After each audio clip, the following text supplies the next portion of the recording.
गुजरात के पाटन की कहानी है। पाटन अपनी पटोला साड़ियों के लिए दुनिया भर में मशहूर है। पटोला साड़ियों की कीमत ही ऐसी है। वो 5 लाख से तो शुरू होती हैं। तो हर किसी के बस का पटोला पहनना तो बिल्कुल नहीं है। मेरा तो बिल्कुल नहीं। अगर आप लोग चाहें तो सच मैं भी पटोला पहन सकती हूँ। ये कहानी भी इसी तरह बहुत सारे पेचों से भरी है। पाटन में एक जगह है सिद्धपुर, जहाँ पर लवीना रहती थी। लवीना की उम्र 25 साल थी। सिद्धपुर ज्यादा बड़ा शहर नहीं है। आबादी करीब 1.25 लाख के आसपास होगी। लवीना की शादी 12 मई 2023 को तय हो चुकी थी। अहमदाबाद का एक लड़का था जिससे उसकी शादी तय हुई थी। शादी की तैयारियां जोर शोर से चल रही थी। लवीना ने अपना प्री वेडिंग शूट भी करवाया। 7 मई की शाम लवीना अपने घर से ये कहकर निकली थी कि वो गुरुद्वारे जा रही है। वैसे ये उसका हर शाम का रूटीन था, लेकिन 8 बज गए, लवीना नहीं आई। 10 बज गए, लवीना नहीं आई। क्योंकि वो इतनी देर तक बाहर कभी रहती नहीं थी, तो घर वालों को अब चिंता होनी शुरू हो गई। उन्होंने सिद्धपुर पुलिस को सूचित किया। दिन गुजरा। पुलिस वालों ने घर वालों से पूछताछ की तो घर वालों ने बताया कि प्री वेडिंग शूट से वो बहुत खुश थी। पुलिस वालों ने लवीना की गुमशुदगी को शायद सीरियस नहीं लिया। उन्हें लगा कि किसी और से प्यार होगा तो लवीना शादी नहीं करना चाहती होगी और ये लवीना के लिए जबरदस्ती कर रहे होंगे। लेकिन पुलिस के ये सब एंगल फेल हो गए। लवीना इस शादी से बहुत खुश थी। दिन बीतते गए, लवीना 7 मई को गायब हुई थी और दिन बीतते बीतते 12 मई की तारीख आ गई और लवीना शादी वाले दिन भी नहीं आई। शादी को अगली तारीख तक बढ़ा दिया गया। दुल्हन ही गायब तो बारात क्या करेगी। अब लवीना की कहानी को हम यहीं छोड़ते हैं और शहर की एक दूसरी कहानी का रुख करते हैं। 12 मई, जब सिद्धपुर के लोग सोकर उठते हैं तो ये महसूस करते हैं कि जो पानी उनके घर में नलों से आ रहा है वो अजीब सी बदबू मार रहा है और बेहद गंदा है। कुछ लोगों को लगा कि उनके यहाँ की ये परेशानी होगी, लेकिन सभी जगह ऐसा ही पानी आ रहा था। धीरे धीरे ये बात पूरे सिद्धपुर में फैल गई तो शाम तक लोगों को लगा जो पानी नगर पालिका से आ भी रहा है वही गंदा है। लोगों ने नगर पालिका में शिकायत की तो नगर निगम वालों ने आश्वासन दिया कि वो देखेंगे क्या परेशानी है, पानी गंदा क्यों आ रहा है। लेकिन सरकारी महकमा जैसे शुरू में लवीना को ढूंढने में पुलिस ने कोताही बरती, इस काम में भी ढिलाई दिखाई देने लगी। लोगों का सब्र अब जवाब दे गया, क्योंकि गर्मी के मौसम में बिन पानी सब सून।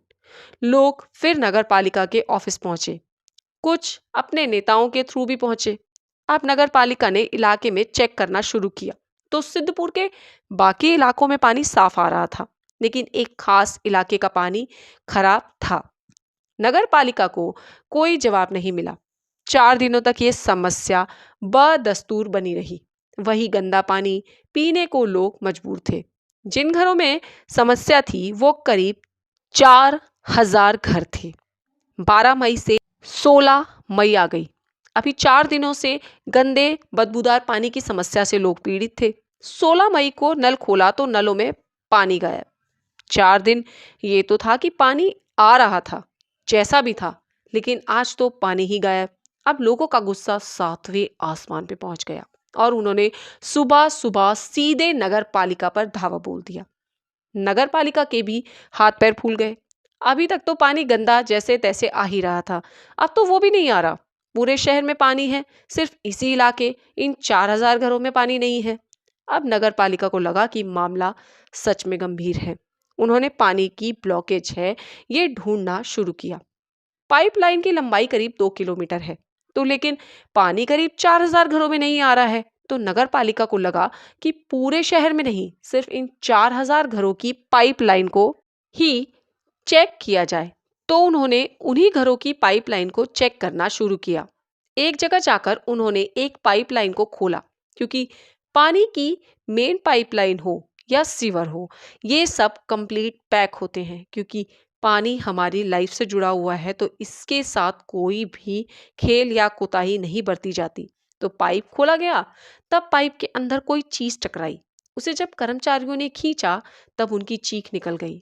उस पाइपलाइन में से एक आधी अधूरी लाश निकली। पहले लाश देखकर पता ही नहीं चला कि इंसान की है या जानवर की। पूरी लाश देखने के बाद पता चला कि ये एक इंसानी लाश है। जैसे ही बात पता चली, शहर में ये जंगल की आग की तरह फैल गई। पूरा का पूरा इलाका ये सुनकर सुन्न पड़ गया और उसमें से ज्यादातर लोग उल्टियां और मितली करने लगे। ये सब देखकर नगर पालिका भी हालत खराब हो गई। उन्होंने आनन फानन में पुलिस को सूचना दी। लाश का सर और बाकी हिस्सा गायब है। 2 हाथ थे, बस आधी अधूरी लाश के साथ एक कंगन मिला और वो भी मिट्टी और पानी के संपर्क में आके अपना रंग खो चुका था। कंगन में लगा कि ये एक लड़की की लाश है। तभी पुलिस को याद आया कि सिद्धपुर में एक लड़की की गुमशुदगी की रिपोर्ट भी दर्ज हुई थी। फौरन लड़की के घर वालों को बुलाया गया। घर वालों को कंगन दिखाया गया। लड़की की बहन ने कहा कि ये कंगन मेरी बहन लवीना का नहीं है। अब लाश के हाथ पैर तो यहाँ हैं, बाकी की बॉडी कहाँ है? अब नगर पालिका की एक समस्या और थी कि बाकी की बॉडी कहाँ है, और अगर बॉडी नहीं मिली तो पानी कब चालू करे। सिद्धपुर के उस इलाके में हंगामा मचा हुआ था। अब नगर पालिका ने गांधीनगर से संपर्क किया कि क्या कुछ कर सकते हैं हमारे लिए। अंडर वाटर कैमरा लाया गया। पानी में देखने की कोशिश की गई, लेकिन वो भी कारगर नहीं हुआ। अब पुलिस के सामने 2 सवाल थे। बाकी की लाश कहाँ है और पानी कब चालू करवाया जाए। लाश को पुलिस ने गांधीनगर भेज दिया। फोरेंसिक के लिए बाकी की लाश को ढूंढना पुलिस ने जारी रखा। इधर नगर पालिका ने मेन पाइपलाइन की सफाई का मैनुअली तरीका अप्लाई किया। इसमें जब पाइपलाइन बनाई जाती है तो वो पाइप के बड़े बड़े हिस्सों को आपस में जोड़कर बनाई जाती है। पानी का फोर्स इतनी तेजी से एक तरफ से दूसरी तरफ फेंका जाता है कि जो भी कुछ फंसा हुआ हो वो पानी के तेज बहाव के साथ पुश करके बाहर आ जाता है। एक जॉइंट बीच में से खोल दिया जाता है, जिससे वो जो भी चीज है बहकर उस जॉइंट के रास्ते से बाहर आ जाती है। ये पुराना नुस्खा काम कर गया। इस जगह से पानी के बहाव के साथ 2 पैर बाहर आते हैं। ये वही अटक गए थे जिसके कारण पानी 16 तारीख को रुक गया था। अभी भी सर गायब था। पानी को छान कर देखा गया तो उसमें जबड़े के टुकड़े वगैरह मिले। अब ये बात नगर पालिका को क्लियर हो गई कि पानी की पाइपलाइन साफ थी तो पानी घरों के लिए छोड़ा जा सकता है।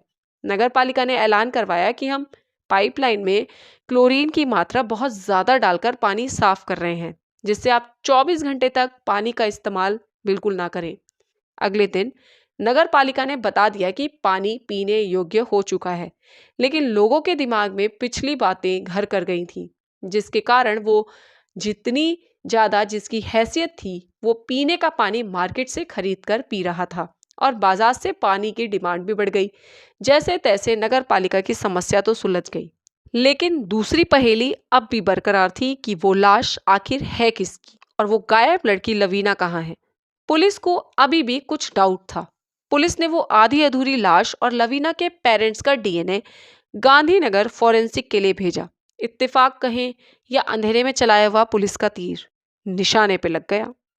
लाश और डीएनए सैंपल मैच कर गए। अब पुलिस ने तफ्तीश शुरू की, क्योंकि अब सवाल ये था कि लवीना पाइप तक पहुंची कैसे। वो तो उस दिन जब गायब हुई गुरुद्वारे जाने का बोल कर निकली थी। पुलिस के पास 2 सीसीटीवी फुटेज थे जिनमें लवीना तेज कदमों से उधर जा रही थी जहां पर वो पानी की 60 फीट टंकी थी। जहां तक इस केस का सवाल है, वो पानी की टंकी ऐसी जगह है जहां लोग दिन में भी नहीं जाते और लवीना रात में उधर जा रही थी। उस पानी की टंकी के आसपास कोई सुरक्षा गार्ड भी नहीं था।